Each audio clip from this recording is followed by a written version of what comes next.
Merci de choisir la télévision Isanganiro. Bienvenue dans ce journal dont voici d'abord la charpente. Kefa Niwidi, président du parti Kodewu Ilagi Gandadaye, demande que la CENI, Commission électorale nationale indépendante, prête serment aussitôt possible afin d'éviter les perturbations qui pourront être causées par le retard de la promulgation du code électoral. Les travaux de protection des berges de la rivière Nahangwa en bas du pont de la République sont menacés. La cause serait le vol des matériaux de construction du mur de soutènement plutôt de ces bergers. Les détails au cours de ce journal. Voilà pour le sommaire.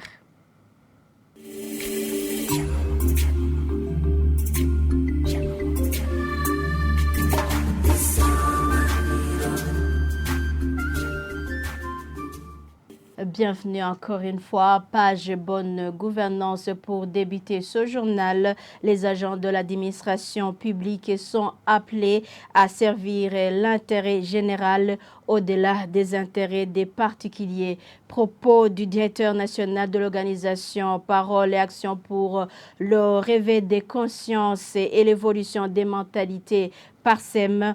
Il s'exprime après les grognes de certains habitants de la mairie de Bujumbura sur la cherté du coût de la vie.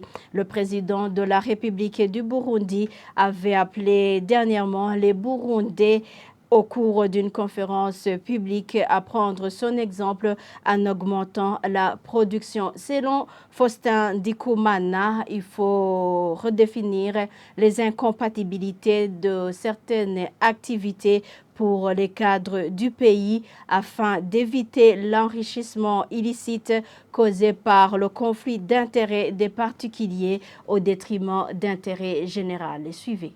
Dans notre vie, il y a des citoyens qui sont appelés à servir l'intérêt général. Ce sont les agents de l'administration, ce sont les mandataires publics, les cadres de l'État. Ceux-là sont appelés à servir l'intérêt général au-delà des intérêts particuliers. Donc, les incompatibilités, c'était pour limiter ces conflits d'intérêts. Pour certaines catégories des agents publics, c'est du sacerdoce, la police, l'armée. Dans l'OTAN, on ne peut pas parler d'un bistrot, d'un commissaire de police, d'un bistrot, d'un ministre, d'un gouverneur, dans l'administrateur. C'était impensable à l'époque. Parce que comment gérer une entité administrative, comment être un bon policier, un bon militaire. Alors qu'on est enclin à servir ses intérêts privés liés au commerce ou quoi. Peut-être que la situation a perdu son sens avec la crise où les gens ont été appelés à faire des initiatives pour subvenir à la situation d'une vie chère grandissante. Mais même actuellement, il y a toujours à travers par exemple la loi anticorruption, les articles qui rappellent aux fonctionnaires de l'État qu'ils sont astreints à séparer les activités d'intérêt privé et les activités d'intérêt général. C'est notamment la déclaration des biens avant l'entrée en fonction, la limite de l'enrichissement illicite des hauts cadres de l'État, le blanchiment pour ne pas investir avec de l'argent sale, les marchés publics pour assouvir ses intérêts personnels, notamment en faisant des marchés à des entreprises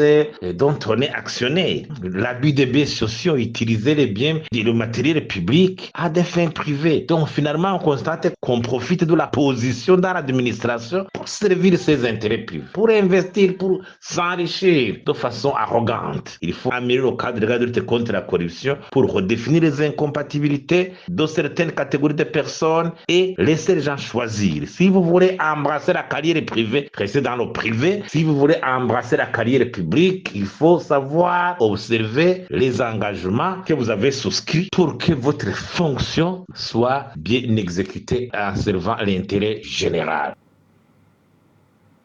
Le président du parti Kodewu Ilagi Gandadaye indique que la Commission électorale nationale indépendante sera perturbée par le retard de la promulgation du code électoral qui n'a pas encore été adopté par le Parlement. Kefa Niwidi souhaite que les membres de la CENI prêtent serment le plus tôt possible pour bien préparer les prochaines échéances. Cette nouvelle CENI vient de faire presque un mois alors qu'elle n'a pas encore prêté serment. Et là, on se demande si réellement l'organisation des élections libres, transparentes et apaisées est une préoccupation du gouvernement, du moment que cette non-prestation de serment perturbe effectivement les activités de la CENI, notamment les activités courantes comme le paiement des salaires, qui requiert la signature du président de cette commission. L'ancien président ne pouvant pas agir parce qu'il a été remplacé et l'actuel ne pouvant pas travailler parce qu'il n'a pas encore prêté serment, mais aussi il y a une organisation de tout ce qui est des élections de 2025 qui devrait commencer le plus tôt possible. Alors, cette organisation sera aussi perturbée par le retard de la promulgation du code électoral qui est un outil très important de l'organisation des élections. C'est pour cette raison que nous demandons à ce que les autorités compétentes puissent organiser la prestation de serment de cette nouvelle commission pour qu'elle continue d'abord les activités courantes de la CENI, mais aussi se prépare ou s'habitue à ces nouvelles fonctions afin que le code électoral soit promulgué au moment où la nouvelle commission est prête à aborder toutes les étapes conscrites dans ce nouveau code qui vont dans le sens de préparation des élections de 2025. Page environnement à présent, comme je vous l'avais dit en titre, les travaux de protection des berges de la rivière Nahangwa en bas du pont de la République sont menacés. Les personnes rencontrées sur place déplorent le vol des matériaux utilisés pour la construction du mur de soutènement de ces berges. Certains riverains s'inquiètent de l'état actuel de cette rivière et craignent pour ce pont situé sur le boulevard Mngedi Gisabo. Ils demandent une intervention urgente des autorités. Mireille Kanyangé, reportage. Nous sommes sur la rivière Nahangwa, sur le pont de la République. La partie très menacée de cette rivière est située en aval du pont de la République. S'arrêtant sur ce pont, fixant le regard vers le bas, l'on voit à quelques mètres du dit pont devant soi des constructions tombées dans la rivière. L'on voit aussi des gabillons et murs de soutènement déjà écroulés et la rivière passe d'un côté comme de l'autre. L'on voit également du sable, des pierres, des fers à béton, que ce soit du côté de Kigobe Sud Extension et de Nyakabiga. Pour Céléus Nimbona qui travaille tout près de cette rivière, la situation est alarmante. Cela fait suite au vol des fers à béton, dit-il.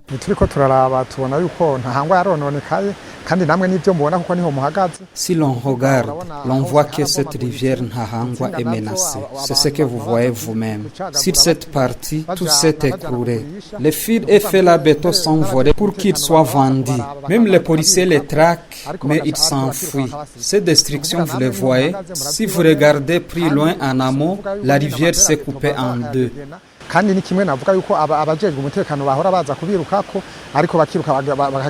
C'est une scène à laquelle nous avons assisté à 11h de ce lundi où un jeune avec un sac à la main du côté de Kigobe Sud Extension arrachait les fers à béton et des fils.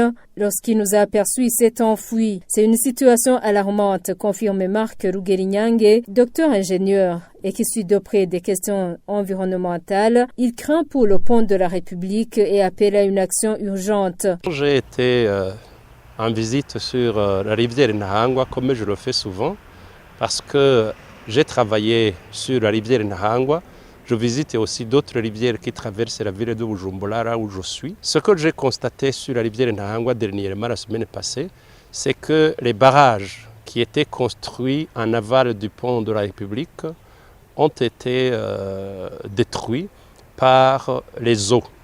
Donc aujourd'hui, il y a une menace directe sur le pont de la République. Je pense qu'il faut agir dans l'immédiat pour arrêter l'hémorragie. Ces ouvrages menacés sur la rivière Nahangwa ont été érigés dès 2018. Cet ingénieur appelle le gouvernement à suivre de près de tels ouvrages après réception définitive. Les habitants du quartier Muyaga et ceux du quartier Nyabagere dit Kumatafari de la zone Gihosha se disent menacés par la rivière Nyabagere, une rivière qui a déjà emporté des maisons riveraines à cause du glissement de terrain. Ils indiquent que cela est dû à l'extraction du moellon qui se fasse dans cette rivière. Ils demandent aux autorités de leur venir en aide en réhabilitant les bergers. Et un appel également lancé par un des élus locaux qui appelle l'Obouha à continuer les travaux qu'il avait débutés. Le point avec Sheila Ilambon. urabona inzu yaramaze guhererayo inzu ya data bukwiragenda izababanyi ziragenda twasaba rero ko leta natwe yotugarukirako kuko n'umuvyeyi agarukira kuri bose. Cette femme est parmi les habitants de la cellule 4 du quartier Muyaga, une localité se trouvant sur les rives de la rivière Nyabagere. Cette localité est menacée par cette rivière. Selon les habitants du quartier Muyaga, ces derniers indiquent qu'à chaque fois qu'il pleut, les rives sont emportées. Des ménages ont été obligés de vider les lieux. Ceux qui restent sur place parce qu'ils n'ont pas de choix affirment craindre pour leur vie. Ils demandent aux autorités de réhabiliter les berges pour qu'ils puissent continuer de vivre dans la quiétude. Les maisons sont en train d'être détruites si rien n'est fait sans l'intervention de l'administration. Des personnes risquent de mourir. Nous avons peur car les gens continuent d'extrapoler le moellon au vu de tout le monde. Il n'y a personne pour les empêcher. Lorsqu'il pleut, nous sommes tentés de nous enfuir de chez nous car cette rivière nous menace. Des maisons sont emportées à chaque fois et nous n'avons pas où nous réfugier. Nous demandons au gouvernement de nous aider comme il l'a fait pour les autres car il y a des rivières qui présentent de telles situations qui ont été réhabilitées. Un des élus locaux affirme que l'administration est au courant de ce cas. Il demande à l'Obouha de continuer avec les travaux qu'il avait débutés sur place.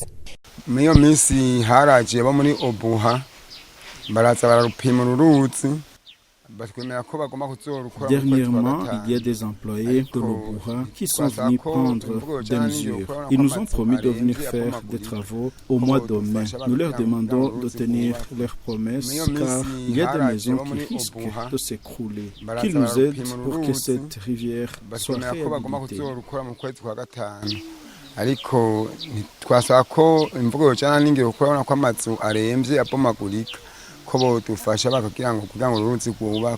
Cette rivière Nyabagere sépare deux endroits, à savoir le quartier Muyaga et le quartier Nyabagere de Kumatafari. Au total, 30 maisons de ces deux localités ont été emportées suite au glissement de terrain des rives de cette rivière. Merci à toi, Sheila Ilambona, pour ton reportage et sur ce reportage qui prend fin ce journal. Merci de l'avoir suivi. Au revoir et bonne suite de nos programmes.